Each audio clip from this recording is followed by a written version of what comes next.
This morning, I want to talk about something that's been on my heart for several years now, and for those of you who have been with me and for a long time, you've heard this stuff, so you're probably sick and tired of it. But I'm not.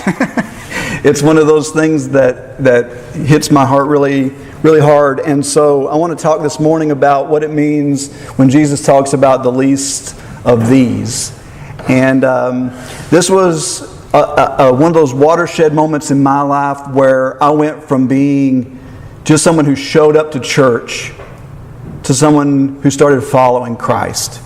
And that may be kind of a harsh way of putting it, but from my perspective, that was how it felt. I went from sitting on the sidelines. I went from being an armchair quarterback, trying to tell everybody else on the screen how to do the plays, to actually stepping onto the football field and doing something and being part and participating. And so these things are on my heart because I found a closer relationship with Jesus Christ through service. And I know that some of you here, many of you here, can probably say the same thing, that there's been some moment in your life where something clicked and all of a sudden you started caring about people, started loving people, started doing things in the community or doing things with people, because not just because it's our Christian duty, but because you wanted to, because you loved people. And so this morning I want to look at Jesus himself. What did Jesus do? What was his goal, aside from taking our sins upon the cross? Obviously, that's the biggest thing, the thing we just celebrated. But aside from that, what was his day like? What did he spend his time doing? How was he interacting with people? You know, after he was baptized, he started his ministry that lasted about 3 years.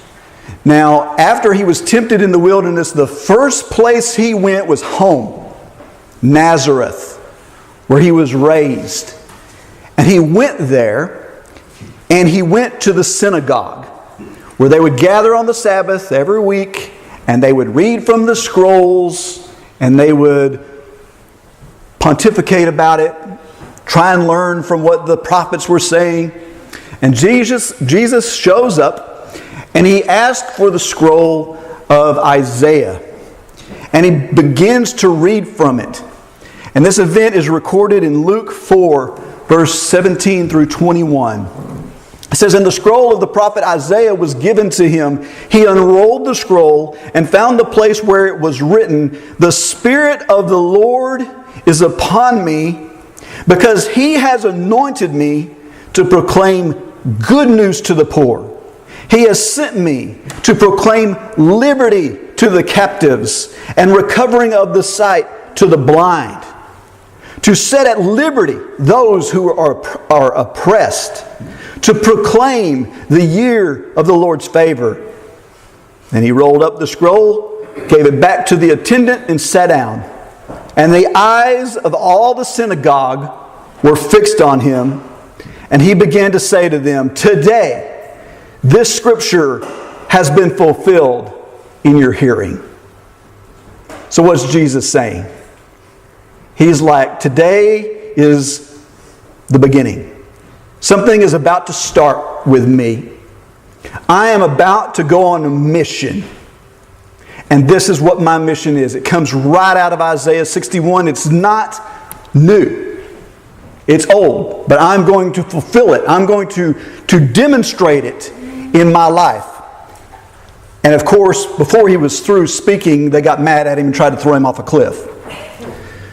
But either way, he left Nazareth and he began to do exactly what he said he was going to do.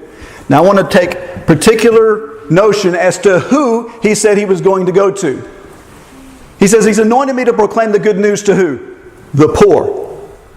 He has sent me to proclaim liberty to who? The captives. And recovering of sight to who? The blind. and to set at liberty who? Those who are oppressed. So this is a little bit more than just simple evangelizing as we see it. It's deeper than that. He had a target audience. He had a group of people he wanted to address and build on. And those were people who were poor. Those were people who were captives. And that can mean a lot of things. To the blind. And that can mean a lot of things. To the oppressed. And that can mean a lot of things. But He is looking for people who are hurting in some way or another. Why? Because He has an answer for their pain. He has solutions to help them. Let's define this term poor for a minute. Here in this nation, it's really easy to lose track of what it means to be poor. We have a poverty line here in this nation. And if you make under a certain amount of money, you're entitled to government help and assistance and all kinds of stuff. And we have built a society that almost prevents us from being poor as we see it in Jesus' eyes. Now you might say, well, wait a minute. I don't make a lot of money. I'm not rich. And if I'm not rich, I must be poor. But we're going to find out that a lot of this is relative. There are places in this world, and it's not scarce. It is actually the majority of this world lives in poverty. A type of poverty you and I have never seen. A type of poverty that most of us will never experience in our lifetime unless something drastically changes in this country. And it could. I mean, we see telltale signs that look like this country is doing poorly in that area. And it might come. But in my lifetime, in most of our lifetimes here, we've never seen what real poverty is. Let's just look at some numbers for a second. 80% of the world makes less than $10,000 a year. If we put it in our terms of US dollars. 90% of the world makes less than $25,000 a year. 90%. So that means if you make $25,000 a year, which by the way, our government considers the poverty line. So if you make more than $25,000 a year, you're in the top 10% of the richest people on the planet. That's kind of hard to fathom, isn't it? I'm in the top 10%? Really? Well, I just marched on Washington because I'm not in the 1%, and I'm not, we've got our understanding of poverty is totally skewed.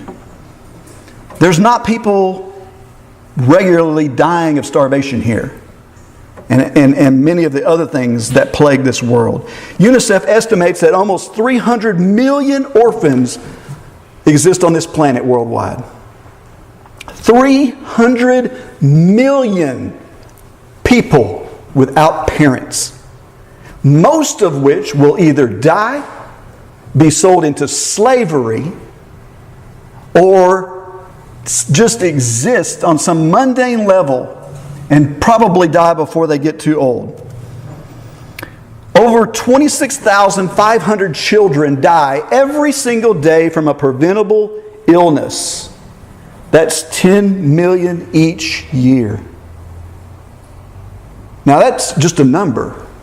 But 26,500 children die of a preventable cause. Now I'm talking malaria, cholera, things that can be treated quite easily. And even starvation, that counts. 26,500. You know how many that is? That's the equivalent of 110 jet airplanes, passenger airplanes. Now what would happen across the world if 110 passenger airplanes crashed today? There would be an outcry. Everyone would freak out. 26,000 people died today. We got to find out why. We got to stop this. We got to go figure this out. and air travel would stop. Everyone would go crazy trying to investigate it, trying to figure out what's causing it, trying to put a stop to it. But what if the next day 110 more airplanes crashed?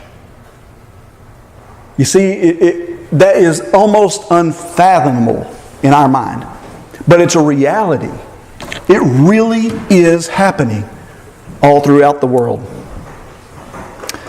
4 million people are victims of human trafficking each year. 4 million.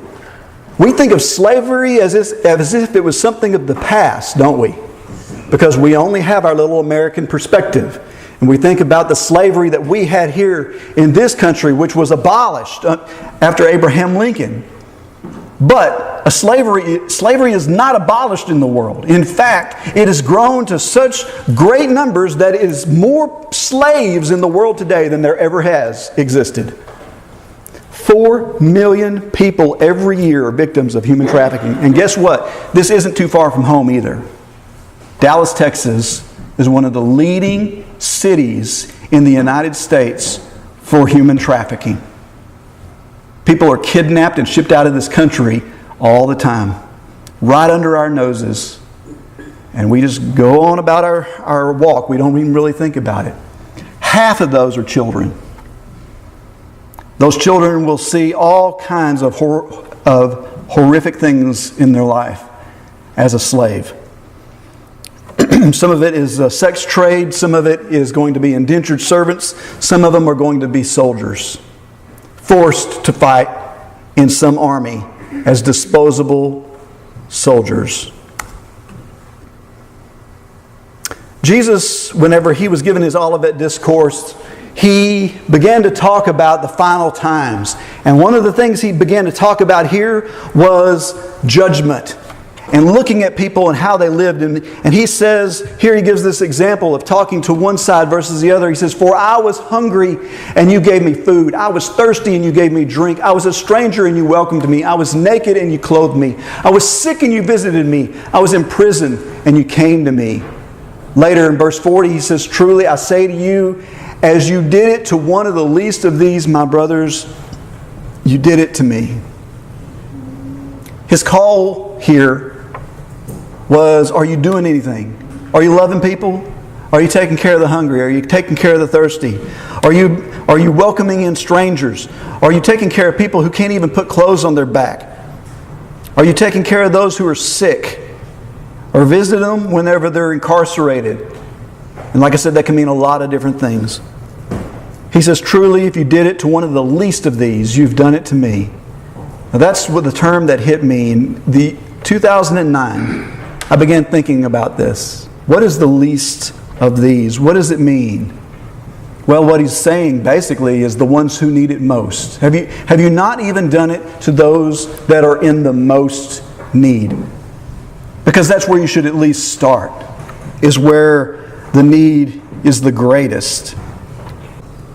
So he says, "I was hungry and you gave me food." And a lot of times we don't think about actual hunger. I mean, we're pretty hungry if we don't get our 3 meals a day, right? Yeah. However, most people in the world aren't that privileged. I mean, there are people that are lucky to eat once a day. And we'll see here in a little bit some of the experience that we've had in places where people only eat once a week. We really don't know hunger here. "I was thirsty and you gave me something to drink." Well, we just go to the faucet and turn it on and get some water, right? And we just trust that it's healthy water, that we can drink it.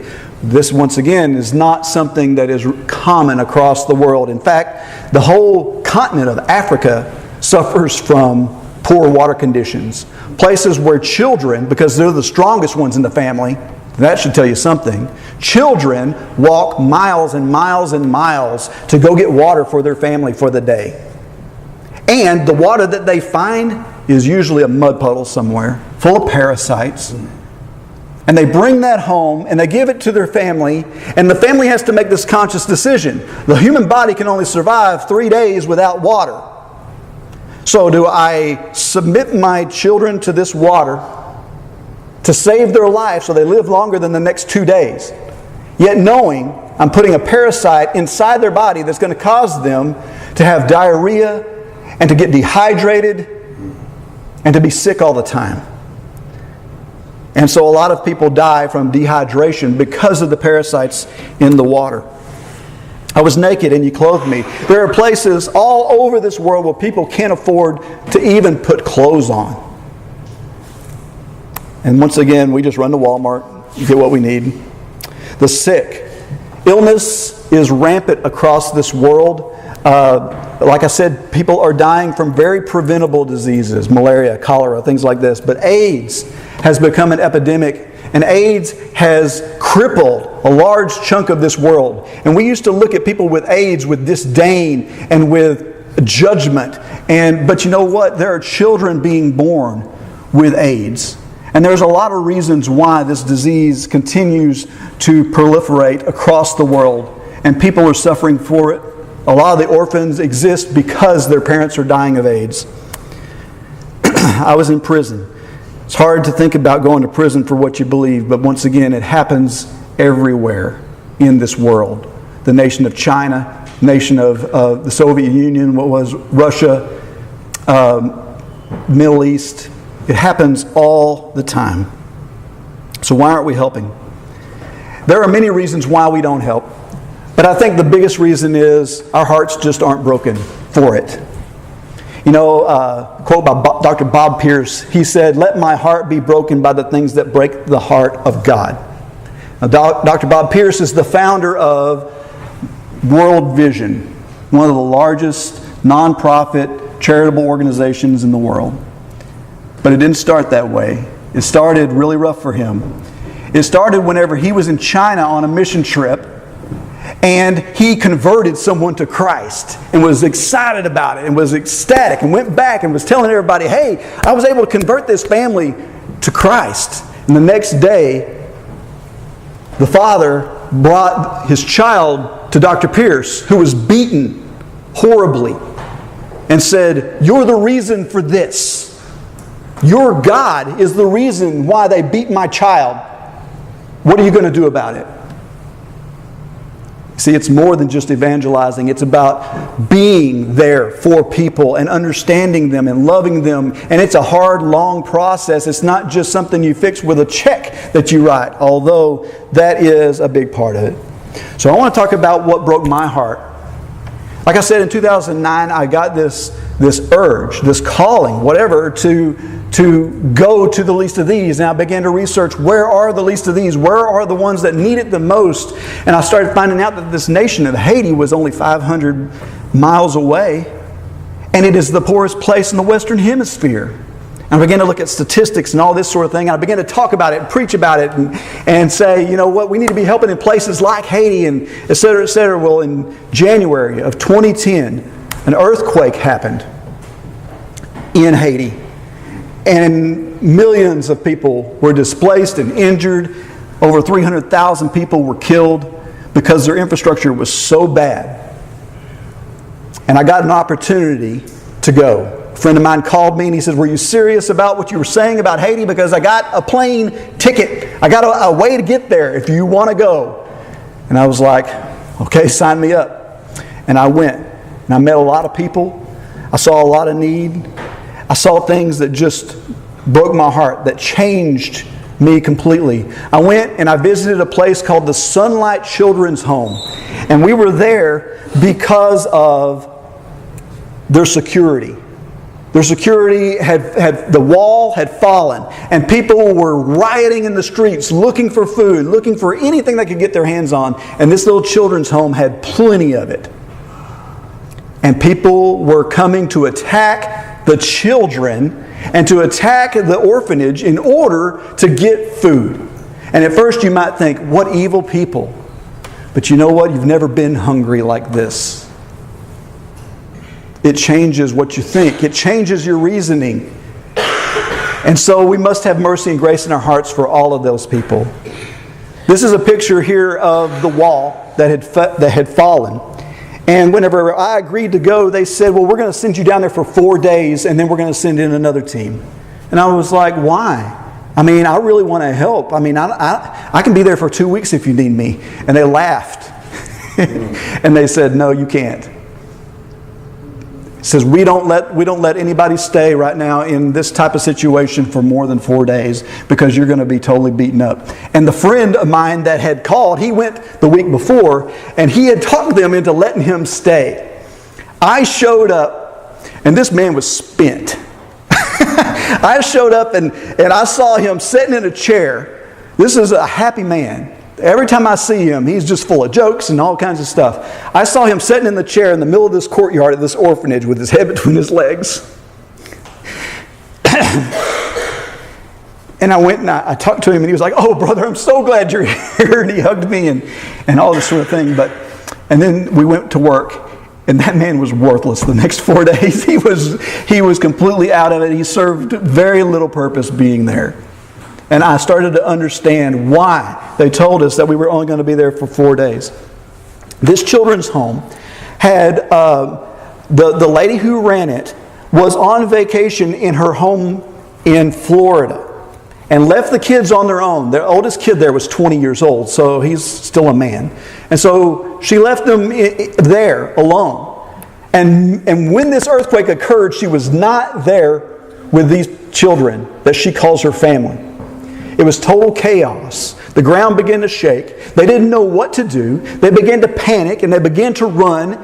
And there was this young man by the name of Nicky who was an albino. So he was an outcast amongst this black community. And he was a special needs kid. And this is a picture of him on the right there. And he didn't know what to do. And everyone had ran into the house and they were like, well, where's Nicky at? Where's Nicky? And of course the house wasn't safe either. But one of them ran out to go find him, and the wall that fell landed on him and crushed him. Now this was while his mom was in Florida. The kids didn't know what to do. After the earthquake, there was triage everywhere. There was panic in the streets. It was this craziness. They didn't know what to do. They dug their brother out of the rubble and they buried him themselves in the yard of this orphanage.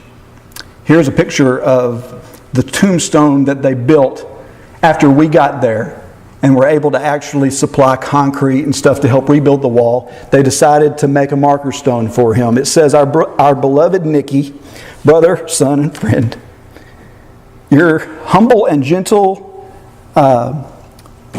your humble and gentleness reminds us of your closeness to God. And they all signed it.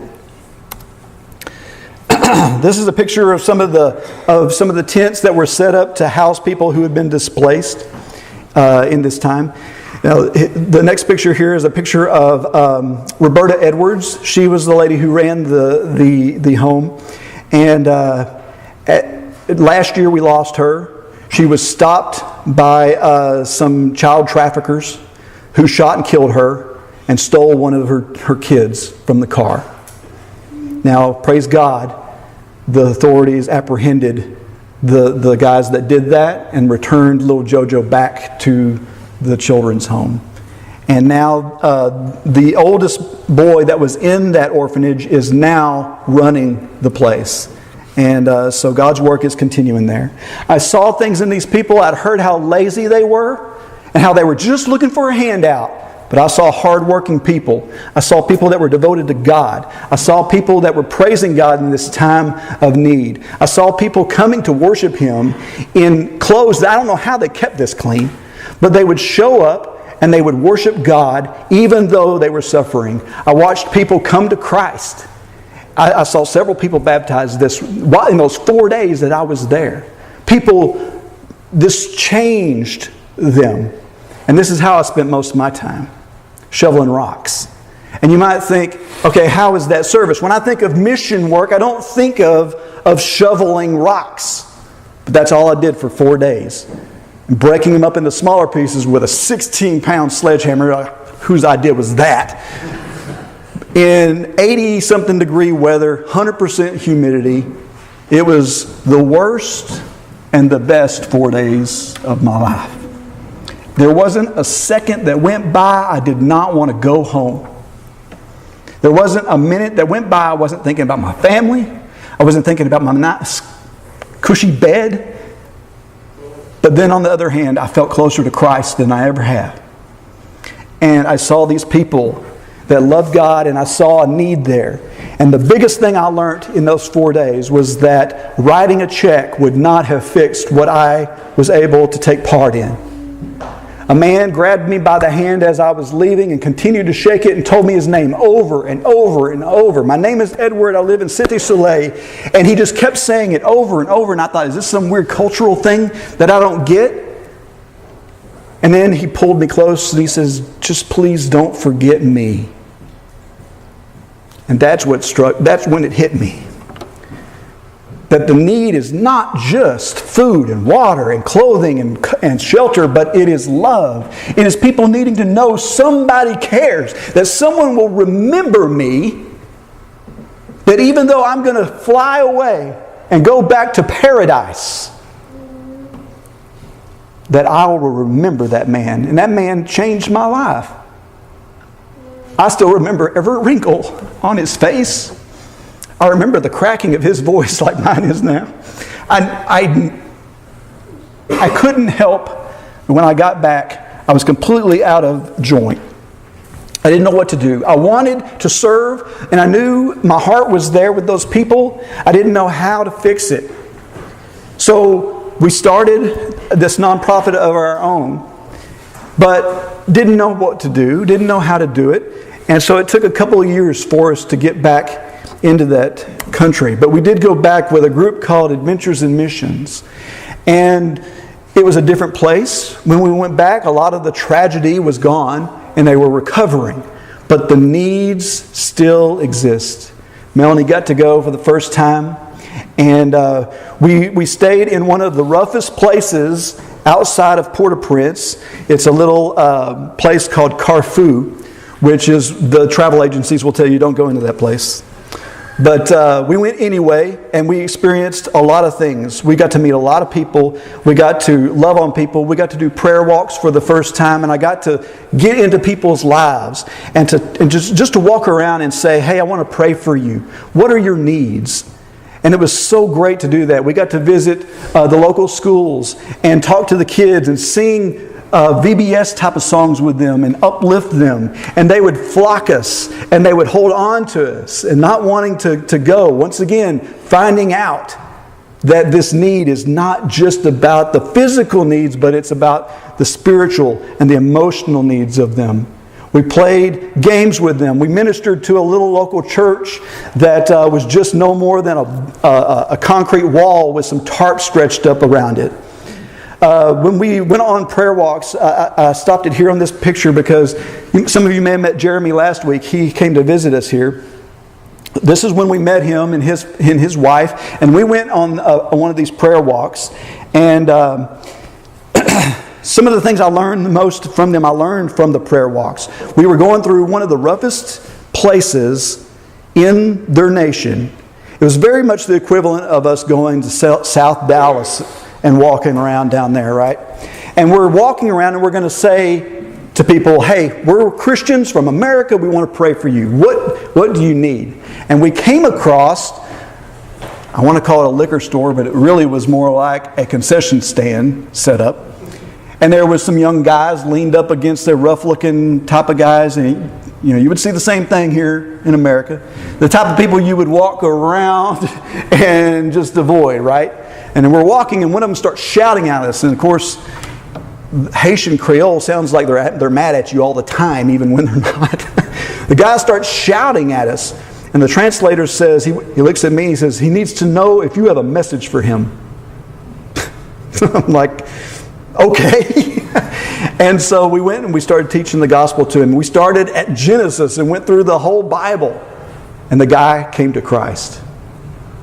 And I was like, wow, I can't even imagine this in America. I can't imagine doing this in South Dallas somewhere and that happening. But you see the needs. And this little girl here that we ran across, she fell in love with Jeremy. Jeremy had this backpack on and he kept doing this with it the whole time he was walking, trying to keep it on. And she called him something. I can't remember exactly what it was, but what it meant was the white butterfly. And so we began to stop and talk with them, and we found a woman there who was pregnant, had never been to the doctor, and she was scared because the baby wasn't moving.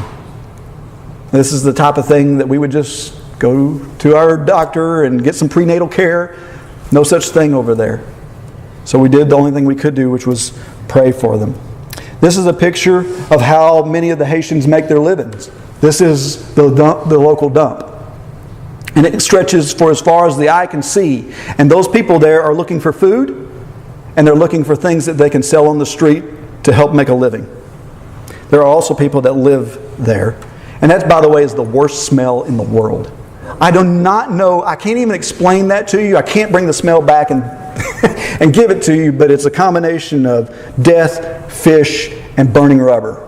And if you can put all those smells together, that's kind of what it was.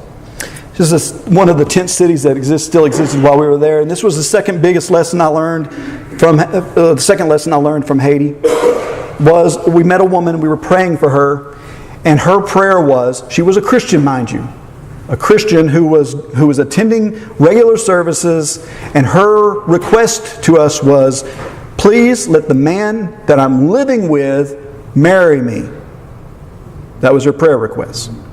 Now, being the good little Christian boy raised in America, my first instinct is to tell her, nope, you're living in sin. You need to get out of that situation, blah, blah, blah, right? Judgment immediately coming out of my mind. But then, when you stop and realize that this woman has children, and that this man is the only thing keeping her alive, living in these tent cities where there's no bathrooms, by the way, and when the rains come, everything just washes under your tent, into the next tent, and into the next tent, and it's a bed of disease, is what it is. And the only funds coming in at all are coming from the man, because she has no way of making a living. So she has to choose, do my children and I die, or do I live with this guy because that's the only thing that I can do to survive? It really puts a little bit deeper meaning onto it. And so, once again, we just prayed for her and did what she asked. So I want to talk about what we've done since then. We found through that trip a translator that we became good friends with. He started his own ministry called Success Ministries, and we began to go over there and help him with that. We found all these kids who live in this little village called Merge. And he started a little school out of his backyard, teaching them English and teaching them computer skills. And so we began to go over there and to teach them and to help them learn English. We would do this through Bible stories and from other things. And so it gave us a chance to actually intermingle with the community. Every week there is a soccer game that he puts on at the local soccer field, which, by the way, most of the time their soccer balls exist of trash that they've taped together to make a ball. But he's been able to get his hands on a couple of good soccer balls. So because he's got the soccer balls, all the kids show up on Saturday, right? And it's right for teaching the gospel and for ministering. So he puts on this event every week. The little children play yard games and sing and dance and have a good time. And then they all sit together on the top of this mountaintop and they listen to the Word of God. And afterward, we go down and give them all a plate of food. This is a picture of one of our team members visiting with one of the children on the field. And I love this picture because it exemplifies so much the joy that we can bring to people who are in great need. And we see this little girl was sick, by the way. But in spite of her fever, look at the smile on her face whenever one of our team members was picking her up and playing with her. And of course, here's a picture of them playing yard games with them, playing jump rope. And then they all cling to us when we walk down the mountain and we go back to have a plate of food. Here's Kevin and Jeremiah, Jamie McGeehee, and I believe that's, another friend of ours there, and bringing these kids down, and they all want to hold your hand. And, it's a fascination for them because they don't see very many white people, and so they want to rub your skin and see if it comes off. Here's a picture of us actually feeding these children and bringing them a plate of food. Now, most of these kids, this will be the only meal they get that day. And man, they'll put away a big old plate of rice and beans. But we continue to go on these trips. We go about twice a year now. And we've had all kinds of different people from all over the country go with us. And it's always a great blessing. If anyone is ever interested in going, we'd love to go to bring you. We get a great opportunity to teach to them. And you might think, what do we have to tell them? And there are a lot of things, especially around the nature of love. Letting them know that while we're there because we love you. We're there because we're following Jesus. And you need to do the same. You might not have the same things to give that we can give, but you can still love others and you can still take care of others. We also do food and clothing distributions while we're there. Here we are hauling 55-pound bags of rice all over the place. And once again, that is not real easy. You see the Haitian man in the picture. As we were doing this, he kept saying, bon bagay, which is in their language, good stuff. And so we would say, bon bagay, back to him, And then he started saying, bon bagay ayandai. I was like, okay, well, what is that? And we never could figure out what that was until our translator said, oh, that's the name of a truck. It's like a commercial in Haiti where they say it's good stuff, this truck. And then it dawned on me, ayandai. It's a Hyundai. It's a Hyundai commercial. So what we were doing is while he was doing that is because we were being trucks carrying good stuff. So and here we are handing out food to over 100 families that would come in here. Now these people are specifically targeted for the need that they have. We found out on the last trip that these families, they eat once a week. On Sundays is the only time they eat, and they make a big deal of it. So we usually do our distributions on Saturday when we're there so that they all have plenty to eat on Sunday. Here's an example of putting shoes on these people's feet. I mean, it's amazing to watch what they walk around barefoot over really rough terrain. It's amazing. Here we are putting food packets together with rice, beans, and oil.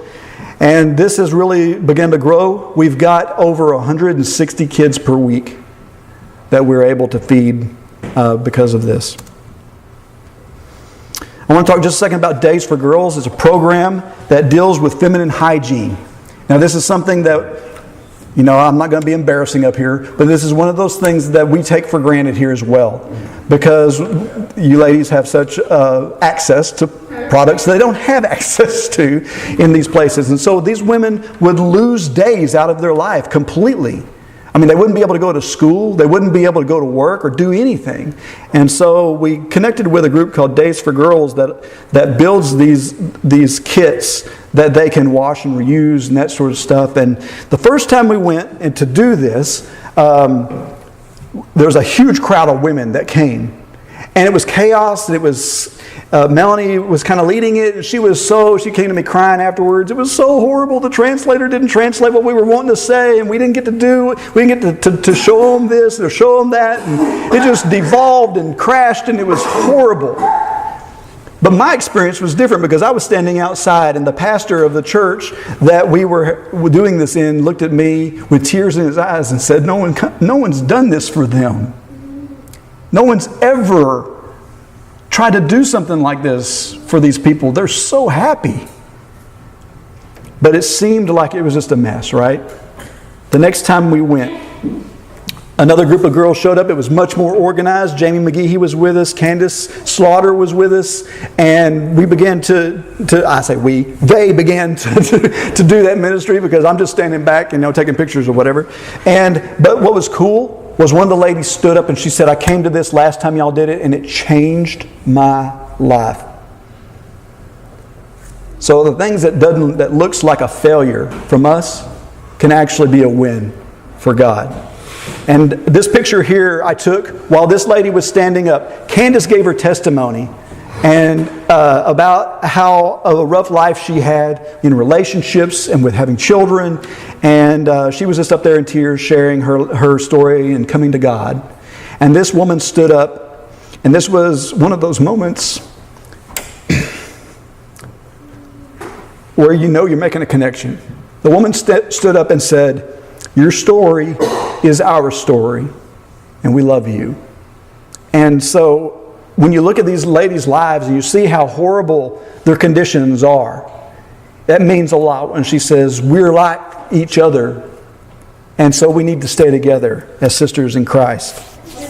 We also met a couple that runs a little orphanage nearby. And so we've got to go visit these little kids and to play games with them and to visit them and to bring them food. And this is what happens when you walk in the gate. We opened the door and they came running and they dove into our team members' arms. Like this is one of the things that, once again, going back to the fact that there's a greater need than physical needs, as the ability to hold somebody and to know that someone has cared enough to come across the country to love you. And this is a picture of one of our VBS things that we did with the kids, and we just see how much they enjoy us being there and singing songs with them. They love to be held because it's something that they don't get all that often. Here's Jordan Procell helping them. And then something else interesting happened. This is the last thing I was going to talk about, and that is the island of La Grenade. You know, it was this idea of the least of these that got me into Haiti, right? I asked God where the least of these were, and He led me straight into this place that had been torn up by an earthquake. It's almost like God was saying, you wanted to know where the least of these are. I'm telling you where they are. The island of La Grenade is the outcast of Haiti. It is the poorest place in the nation of Haiti. I found out after this thing fell into our laps. One of the ministers that was helping with Success Ministries is from La Grenade, and he wanted to plant a church in his home and go back home and to serve there. And so he wanted to know if we could help. And so this just fell into our laps. I found out it's one of the water scarcest places on the planet. That's Africa included. And so we went over there, and it is a hellish place.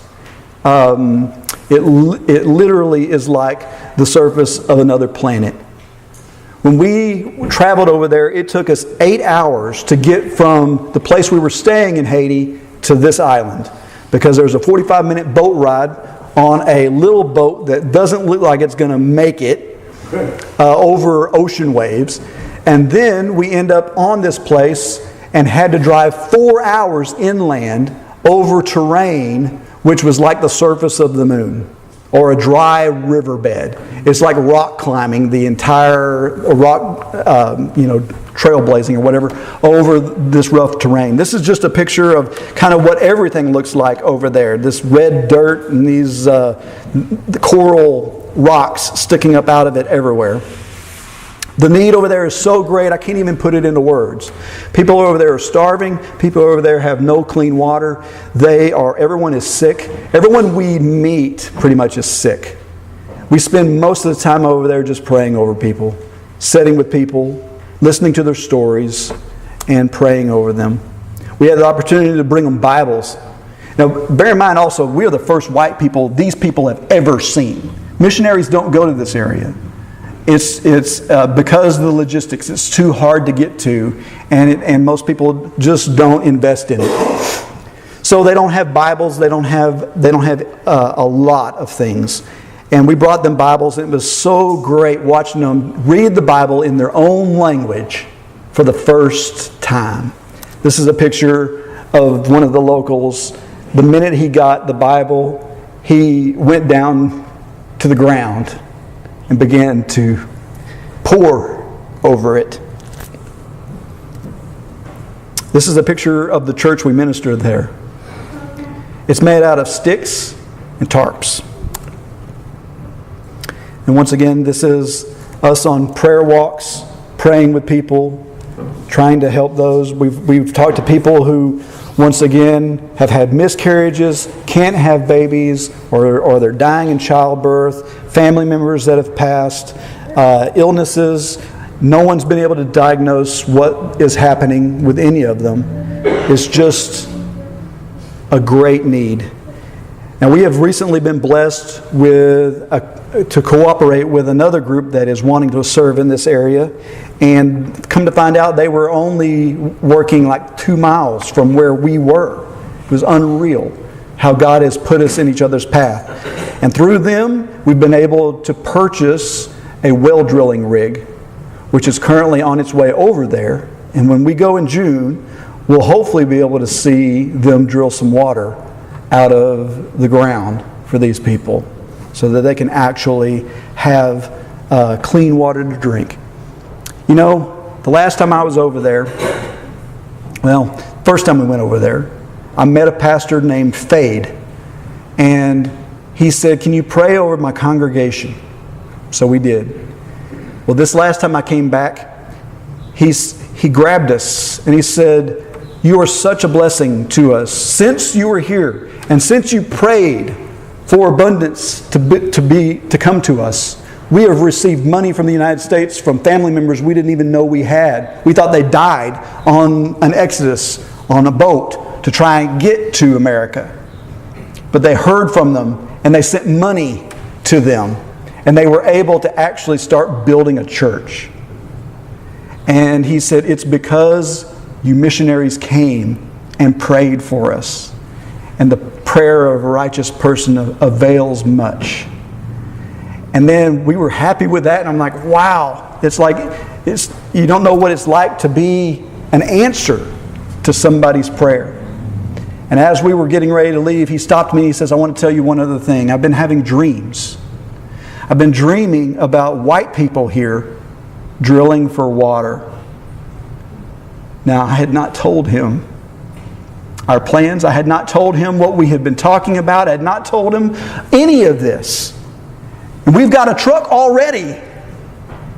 And he is saying, "I've had this dream that this is going to happen."